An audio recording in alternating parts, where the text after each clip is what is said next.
오늘 말씀은 창세기 47장 13절에서 22절까지의 말씀입니다.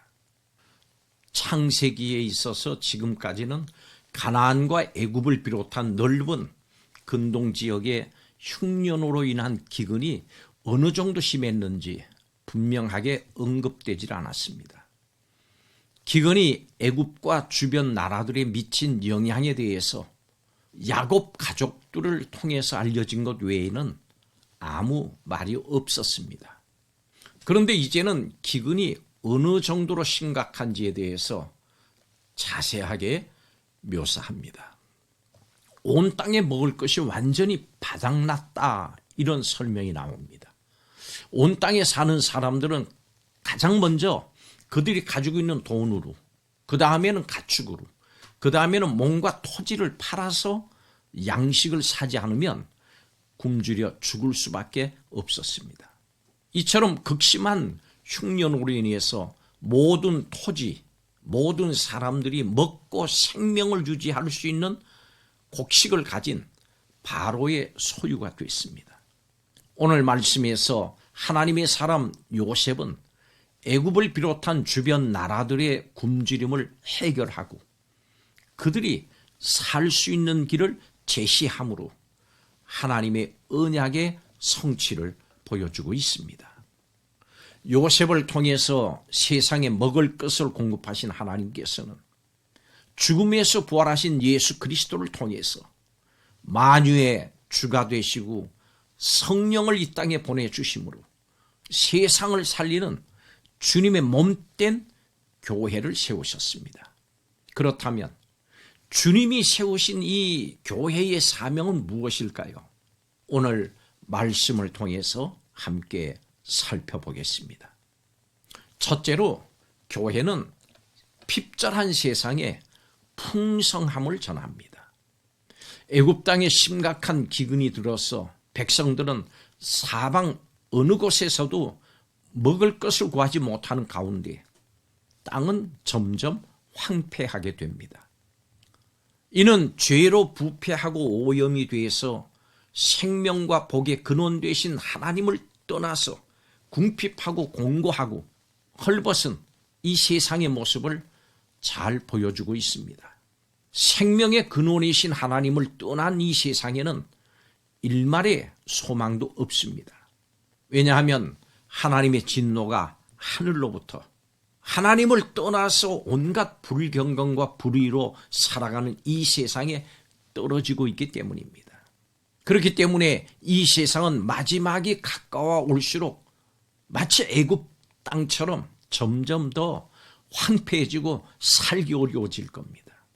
우리는 하나님을 떠난 이 땅의 황무함을 보면서 긍휼하신 주님께 이 땅을 풍성하게 회복시켜달라고 기도해야 합니다. 이것이 우리 교회와 성도들의 사명입니다. 두 번째로 교회는 세상에 소망을 전합니다. 오늘 본문 20절 말씀에 이렇게 말씀합니다. 그러므로 요셉이 애굽의 모든 토지를 다 사서 바로에게 바치니 애굽의 모든 사람들이 기근에 시달려 각기 토지를 팔았습니다. 땅이 바로의 소유가 되니라. 아멘. 요셉은 바로를 위해서 열심히 일합니다.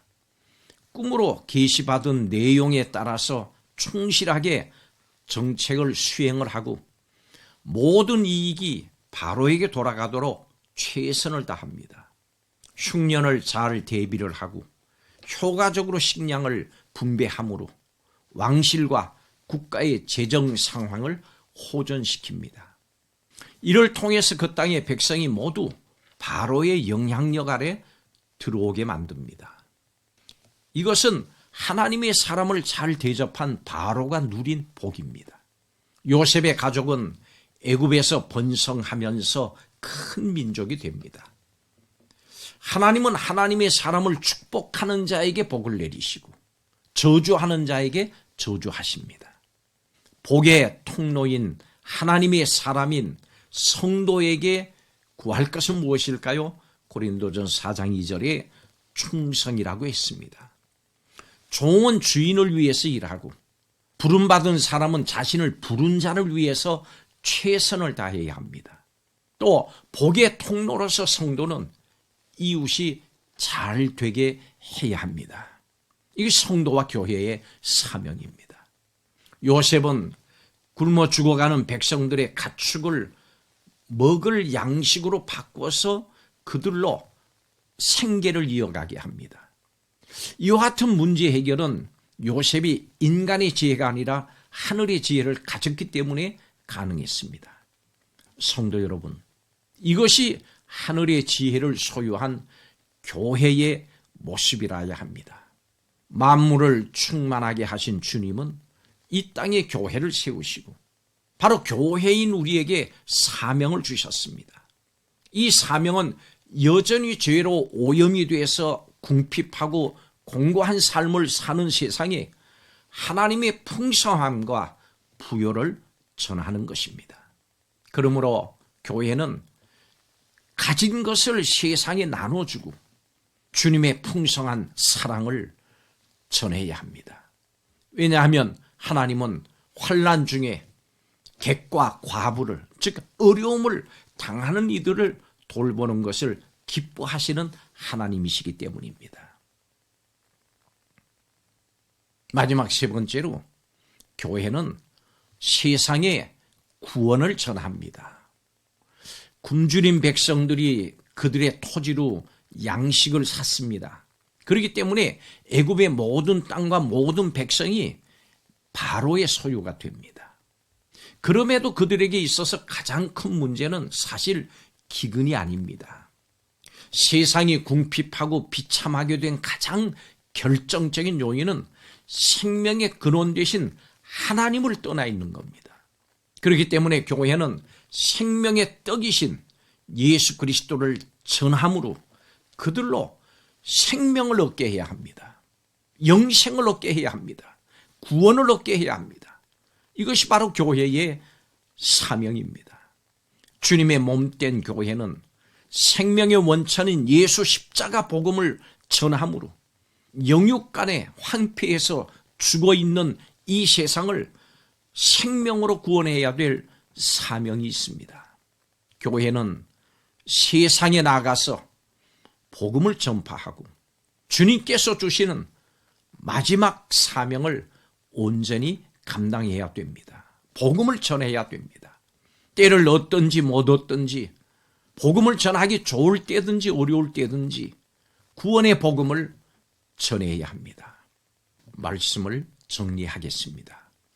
죄로 오염된 이 세상은 생명의 근원 되신 하나님을 떠나서 황폐하게 됐습니다. 교회는 곤고하고 궁핍한 이 세상에 우리 하나님의 풍성하심과 부요를 전해야 합니다. 교회는 생명이 없는 이 세상에 생명의 떡이신 영생을 전해야 합니다. 예수님을 전해야 합니다. 세상을 살리기 위해서 애굽에 요셉을 세우신 것처럼 하나님께서는 이 땅에 교회를 세우시고 성도를 세우시고 세상의 소망이 되게 하셨습니다. 교회의 사명을 잘 감당해서 하나님의 영광을 온 세상에 드러내는 우리 교회와 성도가 되기를 주님의 이름으로 축원합니다. 기도하겠습니다. 하나님, 하늘의 지혜를 가지고 교회는 죄에 물들어 오염되고 궁핍하고 빈곤한 세상을 잘 돌봐야 하고 주님께서 주신 영혼 구원의 사명을 잘 감당해 나가야 될 줄로 믿습니다. 애굽과 가나안 땅에 심각한 기근을 허락하심으로 요셉을 통해서 하늘의 지혜가 무엇인지 알 수 있도록 하셨으니 감사드립니다. 우리 교회와 성도들을 하나님 이렇게 사용해 주셔서 하나님이 만물의 주인이신 것을 깨닫게 하시고 하나님의 영광이 드러날 수 있도록 성도들과 교회를 사용하여 주시옵소서. 우리 교회와 성도들이 세상을 살리는 도구가 되게 하여 주옵소서. 오늘 이렇게 결단하게 하여 주옵소서. 예수님의 이름으로 축복하며 기도하옵나이다. 아멘.